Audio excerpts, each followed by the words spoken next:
అంటే మేడం ఇప్పుడు ఈ భార్యాభర్త ఇట్లా కొట్టుకుంటారు కదా, ఆ. వీళ్ళ ఎనర్జీ ఫ్రీక్వెన్సీస్ కలవకపోవడమా, వేరు వేరు ఫ్రీక్వెన్సీల వల్ల ఈ సమస్య వస్తుందా? అది ఎట్లా రకరకాలుగా సెట్ ఉంటుంది. చేస్తారు? చక్ర ఇంబ్యాలెన్స్ ఉన్నా, అచ్చా, నెగిటివ్ ఎనర్జీ వీళ్ళు అక్యుములేట్ చేసుకుంటున్నా, ఓకే, వీళ్ళ ఆరా సరిగ్గా లేకపోయినా, అచ్చా, ఇవన్నీ ఉంటాయి సార్, అవునా? ఒక్కటి కాదు.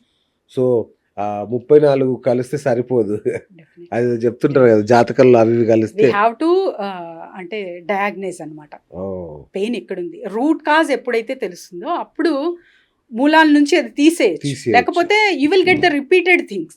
సో ఎవరైనా గొడవ పడుతున్నారంటే మీ దగ్గరకు వచ్చేయడం బెటర్. ఇంకా డెఫినెట్లీ వచ్చేస్తే భార్యాభర్తలు ఇచ్చేస్తే ఇద్దరికి ఫ్రీక్వెన్సీలు సెట్ చేస్తారు. Oh, wonderful. They will get Super. Relax and happily they can manage their home. Okay. ఇంకొకటి మేడం, నేను అంటే చాలా వరకు చెప్తారు కదా, తల్లిదండ్రులు పడ్డ బాధలు కానీ, వాళ్ళు పడ్డ కష్టాలు కానీ, లేదంటే వాళ్ళ గొడవపడే మనస్తత్వం, తాగే మనస్తత్వం, ఇట్లాంటివన్నీ కూడా పిల్లలకి డిఎన్ఏ రూపంలో ట్రాన్స్ఫర్ అవుతాయి అన్నట్టుగా విన్నాను నేను. నిజమేనా? అట్లాగే జరుగుతుంది? ఎగ్జాక్ట్లీ అబ్జర్వర్ ఎఫెక్ట్ అంటాను సార్ అచ్చా, దీనికి. ఓకే, ఒక స్టోరీ చెప్తాను. సో ఇద్దరు అన్న తమ్ముళ్ళు, దే ఆర్ ట్విన్స్ అన్నమాట. ఓకే, వాళ్ళ నాన్న తాగుబోతు, హీ వాజ్ ఎ డ్రంకర్. ఓకే, ఇద్దరు తన్ని చూస్తూ వాళ్ళ అమ్మ కష్టపడుతుంది అంతా చూసుకుంటూ వచ్చారు. ఒకరేమో యాజ్ ఇట్ ఈస్గా వాళ్ళ నాన్నలా తయారయ్యాడు, ఇంకొకడు కాంట్రాస్ట్ కంప్లీట్గా. Right, super. సో మనం తీసుకునే విధానం, మనం చూసే విధానం, పర్స్పెక్టివ్ మీద డిపెండ్ అయి ఉంటుంది అది. అది కూడా మీ frequency, his frequency is completely matching with his father అనుకోండి, అది ఆటోమేటిక్గా జరుగుతుంది. That too can heal. అవునా? Yes, super. దట్ అంటే టు కెన్ హీల్ తాగే వాళ్ళని కూడా తాగుడు మానిపించొచ్చా? కంప్లీట్గా. ఓయ్, ఎస్. అలా అయితే చాలా మంది వచ్చేస్తారండి. ఎందుకంటే నాకు తెలిసి చాలా మంది ఉన్నారు. బట్ అంటే వాళ్ళు నేను తాగుడు మానేసేకే మీ దగ్గరకు వస్తున్నాను, థెరపీ కావాలి అనే ఇంటెన్షన్తో రావాలి. వస్తారండి. నేను చూసాను, ఒక మా ఫ్రెండ్ లైవ్ ఎగ్జాంపుల్, మా ఫ్రెండ్ ఉన్నాడు, వాళ్ళ బ్రదర్ ఉన్నాడు, అతన్ని మన రీహాబిలిటేషన్ సెంటర్లో వేస్తారు. 3 నెలలు ఉంటాడు. 3 నెలల తర్వాత బయటకు వస్తాడు. బయటికి వచ్చిన వెంటనే తాగేస్తాడు. క్రేవింగ్ అనేది వాళ్ళకి రూట్స్ లో ఉంటుంది. అది చూడండి, అంటే ఒక లేదనుకోండి ఇంకొక 3 నెలలు మళ్ళీ పడేస్తే వచ్చి ఒక డే ఆగుతాడు, 2 days ఆగుతాడు, 3rd day స్టార్ట్ చేసేస్తాడు. మరి ఇట్లాంటి వాళ్ళని కూడా మారుస్తుందా ఈ quantum therapy? yes, when they have a intention to అంటే లీవ్ దట్ ఉంది, వాళ్ళకి ఇంట్రెస్ట్ ఉంది. ఎందుకంటే సార్ చెప్పడం వేరే సార్. ఫర్ ఎగ్జాంపుల్ మనసులో నేను ఒకటి అనుకుంటాను, ఓకే, సో డబ్బు అనే పదం విన్న వాళ్ళంతా అబ్బా డబ్బు మనిషి, డబ్బు గురించే మాట్లాడతారు, ఇవన్నీ చెప్తారు, కానీ అందరికి డబ్బు ఇష్టం, డబ్బే కావాలి. What is actually you are wanting, so what is your like అనేది ఇంపార్టెంట్ అన్నమాట. నేను మానేస్తాను, నాకు మానడం కావాలి, మందు అస్సలు వద్దు అన్న మాట్లాడడం వేరే, మనసుతో అనుకోవడం వేరే sir. Intention, when you have a strong intention, immediate గా అది హీల్ అవుతుంది. అవునా? ఓకే. సో అది ఆ ఇంటెన్షన్ అనేది రావాలి, వస్తేనే అవుతుంది. రైట్. ఇప్పుడు మనకు కావాల్సిన వాళ్ళు చనిపోతారు, లేదంటే ఇంతకుముందు మీరు చెప్పినట్టు ఒక అమ్మాయి ప్రేమ ఎట్లా విఫలమైందో అట్లా లవ్ ఫెయిల్యూర్స్ ఉండే ట్రామా. సో ఇవి చాలా అంటే మనిషిని కుంగ తీసేస్తాయి, చాలా భయంకరంగా చంపేస్తాయి sir. So many cases sir. అంటే ఎలా ఉంటుందంటే వాళ్ళ మెమరీలోనే బ్రతుకుతూ ఉంటారు. ఎగ్జాక్ట్లీ. సో వీళ్ళని బయటికి తీసుకురాగలుగుతారా? తీసుకురావాలి క్వాంటమ్ థెరపీతో. ఎగ్జాక్ట్లీ. వండర్ఫుల్. సో ఎట్లా హీల్ దేర్ దెమ్సెల్ఫ్. ఓకే.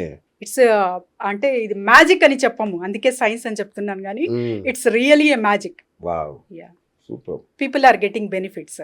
ఇప్పుడు కొంతమంది రాంగ్ వ్యక్తుల్ని ప్రేమిస్తారు, లేదంటే రాంగ్ పర్సన్స్ తో లైఫ్ షేర్ చేసుకుంటారు. ఫస్ట్ తెలియదు వాళ్ళకి, తర్వాత వాడు చాలా కురుడు, సైకో, ఇట్లాంటి వాళ్ళతో కాపురం చేస్తుంటారు. వాళ్ళు ఎలా బయటపడేస్తారు మేడం? డెఫినెట్లీ సార్, ఇద్దరికి ఉండాలి అది. ఫస్ట్ అమ్మాయి సో ఇష్టంగా చేసుకుంది, అవును, అతని బిహేవియర్ తర్వాత అమ్మాయికి బయటపడింది. అవును. సో నౌ షీ హ్యాస్ అంటే అన్బేరబుల్ కెపాసిటీ వచ్చేసింది అమ్మాయికి. సో ఫస్ట్ అక్కడ పాస్ మూమెంట్ అని అమ్మాయి తీసుకుంటే అమ్మాయికి అర్థమవుతుంది అనమాట, when I have done something on my hands, how will. ఇప్పుడు ఫర్ ఎగ్జాంపుల్ సార్, జుట్టు మనం పిక్కునికి వేరే వాళ్ళు లాగేకి డిఫరెన్స్ ఉంటుందా? చాలా ఉంటుంది. That is what okay. That they will realise in the therapy. అచ్చా, ఓకే. సో మరి ఇప్పుడు అంటే భర్త ఒప్పుకోడు, ఎందుకంటే వాడు సైకో, వాడు ఎట్లాగో రాడు మీ దగ్గరికి. ఈ అమ్మాయిని ఎట్లా షీ బయటపడేస్తారు? Can heal. అలాంటి కేసెస్ కూడా ఉన్నాయి. సో కొన్ని నేర్పిస్తాము టెక్నిక్. అచ్చా. They will apply on their oh partners. Very good. అట్లా కూడా చేయొచ్చా? చేయొచ్చు. Super super. ఇది చూస్తే ఏదో నిజంగా మ్యాజిక్ లాగే ఉంది. ఇప్పుడు మామూలుగా నరదిష్టి అంటూ చెప్తుంటాం. అవును. దిష్టి తగిలింది దిష్టి అంటే ఒక మనిషి తన తీక్షణమైన చూపులతోటి చూసి ఒక వేరే మనిషికి హాని చేస్తామని నిజంగా దిష్టి అనేది ఉంటుందా, లేదా ఇట్స్ ప్లాసిబో లాంటి అట్లాంటిదా ఇది? It's a kind of placebo thing. Ah, so what is your intention, that is important. ఇప్పుడు Okay. ఫర్ ఎగ్జాంపుల్ చిన్న చూస్తూ ఉంటాం వ్యాపారస్తులు, అది Hmm. తప్పు అని నేను చెప్పట్లేదు. ఓకే. సో ఏదైనా కూడా దిష్టి కోసం పెట్టుకుంటున్నాము లేదా సంథింగ్ పెట్టుకుంటారు. సో కానీ ఎప్పుడైనా బిల్ గేట్స్ని అలా చూసారా మీరు? Why? They are super rich. అంతే కదా, their income is open to world. Everyone. అవును అవును, వారన్ బఫెట్, కరెక్టే కదా. అవును. మరి వై వాళ్ళకి దే ఆర్ దిష్టి నాట్ తగిలితే డూయింగ్, వై దే ఆర్ వాళ్ళు నాట్ ఫియరింగ్ ఆఫ్, అంటే దిష్టి. You are accumulating that energy. Okay. అప్పుడు నాకేమో అవుతుంది భయం. ఓ, మీలో ఫియర్ ఉంది కాబట్టి అది మీకు ఎఫెక్ట్ చేస్తుంది. ఓకే. మీలో ఫియర్ లేకపోతే మీరు అసలు అది మీ దగ్గరకు రాదు. మ్మ్. దట్ ఈస్ ఆల్సో ఇన్ లో ఫ్రీక్వెన్సీ ఉన్న వాళ్ళకు అది ఇమీడియట్గా ఎఫెక్ట్ అచ్చా అవుతుంది. అచ్చా అచ్చా, ఓకే. వాళ్ళని కూడా సెట్ చేస్తారు. చేయొచ్చు. రైట్. కొందరు మనం కొన్ని ఇంట్లోకి, కొన్ని ఆఫీస్లోకి, ఇళ్లలోకి వెళ్ళగానే మనకు చాలా అసలు డిస్కంఫర్ట్ ఉంటుంది. ఏంది ఇదంతా ఎట్లా ఉంది అనే ఒక నెగటివ్ ఫీలింగ్ వస్తుంది. సో దీన్ని తీసేయచ్చా మేడం? క్లియర్ చేయొచ్చు. చేయొచ్చా? Oh, through quantum you can clear the energy of the area, people, non living things too. సీరియస్గా? yes. ఓకే. ఎట్లా చేస్తారు మేడం అది? Through therapy. థెరపీతోనే. Okay okay with the right intention. Okay. మీరు past life regressions కూడా చేస్తుంటారా? Regression అంటే that is also comes under relationship. ఏదైనా ట్రామా అన్నాను కదా నేను, అందులో వస్తుంది.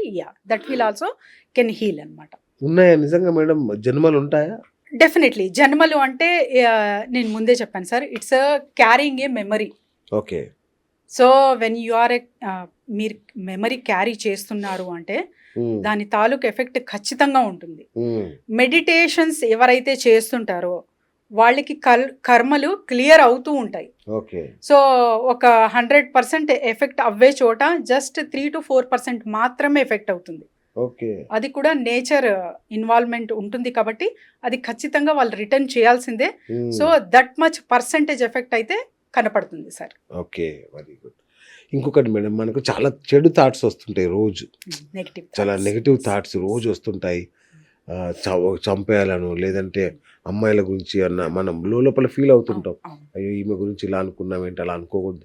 కానీ ఆగవు, మనసు ఆగదు, ఏదో ఒకటి ఆలోచిస్తూ ఉంటుంది. ఇట్లాంటి ఆలోచనలు కూడా కంట్రోల్ చేయొచ్చా? జనరలీ ఒక హ్యూమన్ బీయింగ్కి సార్ 60 to 70,000 థాట్స్ వస్తాయన్నమాట మార్నింగ్ లేవగానే నిద్రపోయే వరకు. ఒక్క రోజులో 60 to 70,000 thoughts every human will get. Okay. అందులో మనకు పనికొచ్చేవి, మనం ఏం చేయాలనుకుంటున్నామో, మన గోల్ సెట్టింగ్, ఇది ఎవరికైతే తెలుసో వాళ్ళు కొంచెం మానిటర్ చేసుకుంటూ ఉంటారు. ఓకే.